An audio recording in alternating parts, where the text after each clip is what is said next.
सुनते कानों धड़कते दिलों, आप सबको हमारी तरफ से अस्सलाम वालेकुम।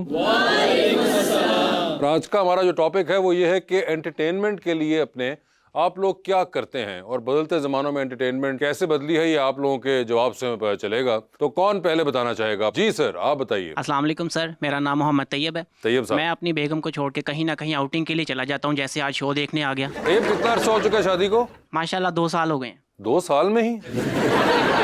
ये जज्बा तो 20 साल बाद आता है।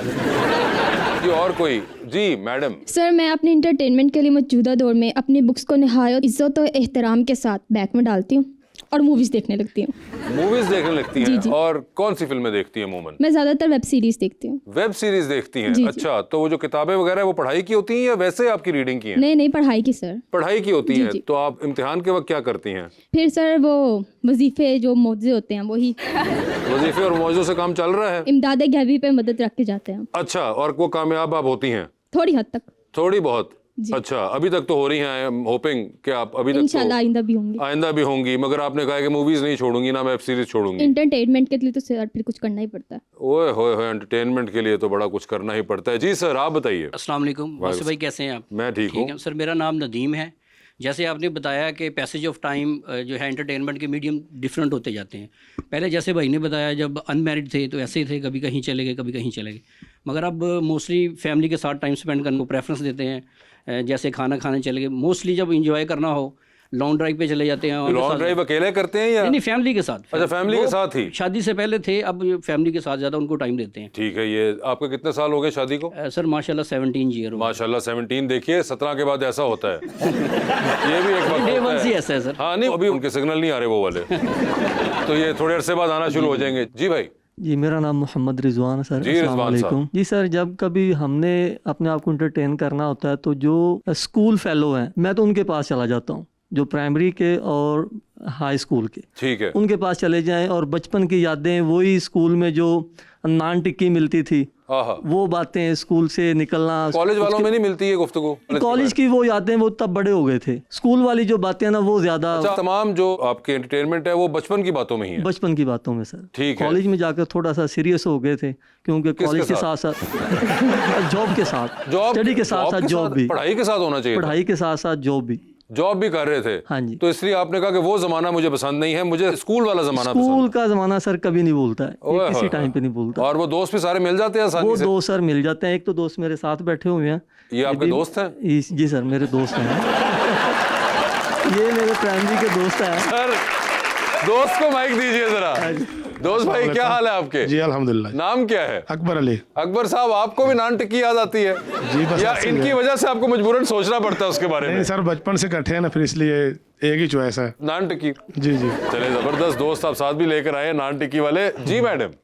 अस्सलाम वालेकुम। अस्सलाम वालेकुम। मेरा नाम आयशा है। मैं जब हर काम से रिलैक्सेशन के लिए इंस्टाग्राम यूज़ करती हूँ। इंस्टाग्राम यूज करती है एंटरटेनमेंट के लिए? और क्या करती है इंस्टाग्राम को यूज कर? सेलिब्रिटी देखती हूँ। फेवरेट कौन है? आयजा खान। आयजा खान, ठीक है। और क्या उसमें एंटरटेन कैसे करती हैं आयजा खान आपको? उनकी पोस्ट भी अच्छी होती हैं और जो इंस्टाग्राम पे रील्स आती है वो हमारी फीड के हिसाब से आती हैं। जैसे आज मूड सैड है तो इंस्टाग्राम पे रील्स सैड आती हैं, मूड हैप्पी है वो इंस्टाग्राम की जो रील होती है वो भी हैप्पी आती हैं। वो भी हैप्पी आती हैं? तो कभी ऐसा तो नहीं है कि आपको लग रहा हो कि वो जो इंस्टाग्राम की रील्स हैं वो आपको कहीं ड्रैग कर रही हैं मूड के अंदर ज्यादा, कि अगर आप सैड हैं तो वो आपको मजीद सैड कर दे, दिखा जी दे? होता है। ठीक, तो फिर इसका कोई इलाज होना चाहिए कि नहीं? जैसे ज़िंदगी चलती है उसके हिसाब से चलती है। जैसे जैसे रील चलती है वैसे वैसे एंटरटेनमेंट होती है। जी भाई।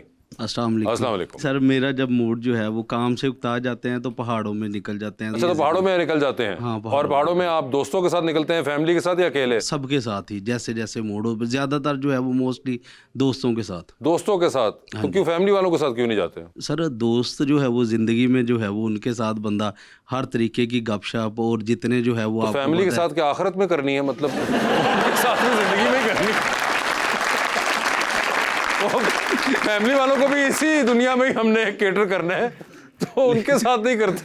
लेकिन सर, आपको नहीं लगता कि फैमिली के साथ कई दफा मूड ज्यादा खराब हो जाता है? ये तो आप बताएंगे। नहीं नहीं सर, आपका भी तजुर्बा है। ये भी एक बड़ा इंटरेस्टिंग, उन्होंने कहा कि मूड ज्यादा खराब हो जाता सर, है। ये आप बताएं मुझे कि नहीं सर, मेरा तो बड़ा अच्छा रहता है। ये आपका अपना मसला, तो चेक आपको कराएं। सर, ये सर मेरा तेरा पाओ।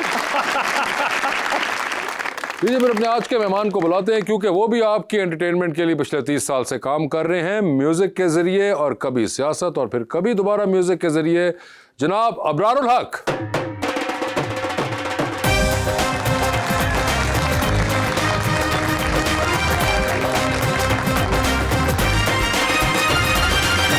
अबरार भाई क्या हाल है? अल्लाह के शुक्र, आप सुनाएं। बिल्कुल ठीक ठाक सर। आपके आने से पहले बात कर रहे थे कि एंटरटेनमेंट के लिए क्या करते हैं लोग, तो मुख्तलिफ लोगों ने अपना तज्जिया दिया। कुछ ने कहा फैमिली के साथ, जो हजरात थे उन्होंने कहा अकेले निकल जाते हैं दोस्तों के साथ, खवातीन ने कहा कि सोशल मीडिया के थ्रू हम अपने आप को एंटरटेन करते हैं, टिकटॉक, इंस्टाग्राम, रीलें, ब्ला ब्ला। आप एंटरटेनमेंट के लिए क्या करते हैं? ऑनेस्टली जब मुझे टाइम मिलता है ना, तो क्रिएटिविटी जो होती है या कुछ लिखना, कोई नई चीज़ बनाना, वो मेरे लिए एंटरटेनमेंट होती है। इसमें मैसेज लिखना भी शामिल है? नहीं, ऐसे नहीं। अगर कोई सॉन्ग लिख लेना, वो तो आपका काम है, तो आप उसको मैं बड़े पैशन के साथ, वो काम बन जाता है बाद में जब लिखा जाता है कुछ, लेकिन वो मैं एंटरटेनमेंट के लिए, अच्छा वक्त गुजारने के लिए, खुश होने के लिए लिखता हूँ। यार मुझे बताएं, आप कॉन्सर्ट पे गए, आपने एक दिन में 2 कॉन्सर्ट कर दिए, मे भी कोई रिकॉर्डिंग भी कर दी, अब उसके बाद आपने तो क्रिएटिव काम कर दिया, अब आप क्या करें? नहीं, कॉन्सर्ट कोई क्रिएटिव काम नहीं है। कॉन्सर्ट तो रिप्रोडक्शन है ना। आपने जो पहले क्रिएटिव काम किया था वो तो आप रोज़ एक कर रहे हैं, वो आप कह सकते हैं कि आप अर्निंग के लिए कर रहे हैं या थोड़ा बहुत उसी को एंजॉय कर रहे हैं म्यूज़िक को। बट जो रियल एंटरटेनमेंट है जिसमें आप खुश होते हैं, वो एक्टिविटी है जो मुख्तलिफ लोग, जैसे अभी बता रहे थे, कोई खेल के करता है, कोई फ़ोन पे करता है। जो सबसे इंटरेस्टिंग मुझे लगा, उसने कहा मैं फैमिली से दूर रह के बड़ी खुशी मुझे मिलती है। तो हर तरह के लोग माशाल्लाह यहाँ बैठे हैं, डाइवर्स किस्म की ऑडियंस है। लेकिन ये जो क्रिएटिव काम है, आई एम श्योर आप भी इसमें एंजॉय करते होंगे। कोई ड्रामा लिखते हैं या कुछ लिखते हैं। मैं भी आजकल एक लिख रहा हूँ, एक शॉर्ट फिल्म। अच्छा। हाँ जी, वो लिख के, और जब उसको मैं दोबारा पढ़ता हूँ, जो मुझे तस्कीन मिलती है कि मेरा मैसेज भी आगे जा रहा है, इसमें ह्यूमर भी है, इसमें एक सटायर भी है, इसमें एक इंटेलेक्चुअल कंटेंट भी है, वो करके मुझे बड़ा मज़ा आता है। वो करते हैं अपनी एंटरटेनमेंट के लिए। हाँ, लेकिन अगर शॉर्ट अगर आप देख लें, वो जो कि आजकल नहीं हो पा रहा, वो है कि क्रिकेट, मेरा एक क्रिकेटर, वो अगर मुझे मिल जाए तो मैं। अच्छा, अभी तक क्रिकेट पसंद है? अभी तक पसंद है, खेलने की हद तक। खेलने की हद तक, बिल्कुल। मगर मुझे ये बताएं, अभी रीसेंट टाइम्स के हमने देखा है कि अबरारुल हक साहब का कमबैक हुआ है, और बड़ा इंटरेस्टिंग किस्म का कमबैक हुआ है, और ये बड़ा रेयर भी हमने देखा है पाकिस्तान की म्यूजिक इंडस्ट्री के अंदर। एक करियर जो कि माशाल्लाह 30 इयर्स का हो चुका हुआ है, उसके अंदर आना, फिर उसको छोड़ जाना, और फिर उसके बाद दोबारा वापस आ जाना सक्सेसफुली। ये बड़ी अमेजिंग जर्नी रही है। अजीब है, मतलब इसमें मैं ये भी नहीं कह सकता कि मेरा कोई बड़ा नया काम मार्केट में आया है या मैंने नए गाने बनाए, सवाए इसके वो जो जेन ज़ी रानो, हाँ, और उसके अलावा कोई नहीं।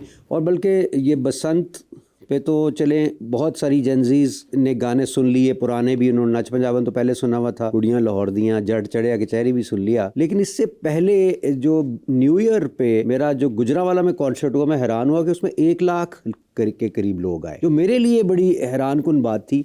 और उस कॉन्सर्ट में कोई और आर्टिस्ट भी नहीं था ऐसा। तो वो फिर तीसरे गाने के बाद ख़त्म हो गया, क्योंकि वो इतना वो लोग स्टेज पे चढ़ गए थे। और पुराने वाली वाइब मुझे याद आई जब ऐसे हुआ करता था। अच्छा, मगर ये भी एक बड़ी इंटरेस्टिंग, आई डोंट नो कभी आपने इसका इस तरह तज्जिया किया कि नहीं, कि जब आपने स्टार्ट किया तो उस वक्त पंजाबी म्यूजिक की एक बहुत पीक आई, जो कि ब्रिटिश पंजाबी, इंडियन पंजाबी, इन सब की तरफ से हो रहा था, और दिलेर मेहंदी भी उसी वक्त राइज हुए, और एक पूरा एक राइज करके वो 2006, 7, 8 तक गई। उसके बाद एक पंजाबी म्यूजिक बैक फुट पे आ गया, और अभी पिछले कुछ 7-8 सालों में, 9 सालों में, एक पंजाबी म्यूजिक की एक और दोबारा राइज आई है, जो कि वेस्ट में भी आई है, फिर अगेन इंडियन पंजाब से भी आई है, कैनेडियन पंजाब, ब्रिटिश जो पंजाबी हैं वो भी उसमें आ गए हैं, और अब आपने दोबारा आके जब काफिला ज्वाइन किया तो वो दोबारा राइज पे है। अच्छा, इसमें जो काफिला आपने जो कहा ना कि दोबारा ज्वाइन किया, ये एक रेलेवेंट बात है, क्योंकि मैं को 12-14 साल म्यूज़िक से दूर रहा हूँ। आपको पता ही है, एक हम पॉलिटिकल स्ट्रगल में थे, और उसमें मोस्टली जो क्रिएटिव काम भी हो रहा था तो वो एक पॉलिटिकल पार्टी को लेकर, उसके मंशूर को लेकर उसमें गाने लिखे जा रहे थे,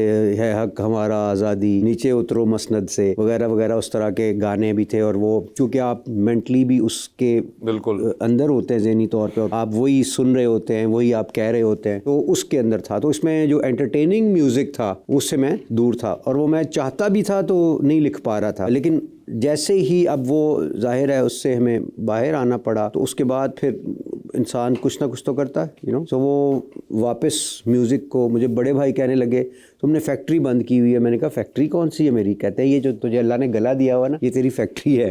अच्छा। तुम इसको बंद तो ना करो, इसको कुछ ना कुछ गाते तो रहो। तो खैर मैंने वो वापस गाना शुरू किया, फिर कॉन्सर्ट शुरू हुए और फिर उसी तरह का रिस्पांस। तो इन शॉर्ट अगर मैं कहूँ तो सवाए अल्लाह के शुक्र के और कुछ भी नहीं है। एग्जैक्टली, आई थिंक कि बड़ा रेयर केस होता है ये कि इस तरह आप दोबारा कनेक्ट सक्सेसफुली कर जाएं आफ्टर ऑल दीज इयर्स। ऐसे ही। और फिर जेनजी चूंकि तादाद में इतनी बड़ी है ना, 70% टोटल पॉपुलेशन, उनके साथ जो रेलेवेंट हो जाए ना उसकी मौजें हैं। और जेनजी की समझ आ रही है आपको? वो शुक्र है अल्लाह का कि वो अब देखो ना कॉलेजेस में और इस तरह के मतलब वो उनका जो रिस्पांस अच्छा आ रहा है, तो वो मेरे लिए बड़ी बात है। वरना आपकी उम्र के लोग तो जो बुजुर्ग हैं वो तो सुनते ही हैं, मतलब वो, लेकिन जो नौजवान हैं उन्होंने जो सुनना शुरू किया वो मेरे लिए यकीनन एक अच्छी बात है। बिल्कुल।